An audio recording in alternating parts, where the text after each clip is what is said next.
নীল নীলিমায় শরতের আকাশ সুন্দর সেজেছে। উমা এসেছে ধরাধামে।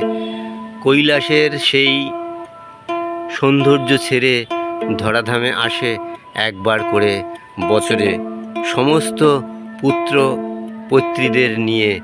এখন দেখুন সেই শরতের আকাশ, মেঘেদের আনাগোনা, মেঘরাশি এক দেশ থেকে আর এক দেশে যায় ভাসি।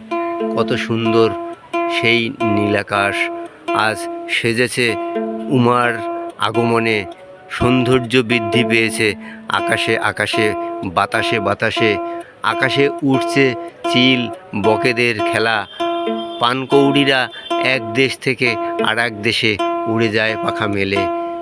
আমি নরেশ বিশ্বাস সেই বার্তা নিয়ে আপনাদের সম্মুখে এলাম।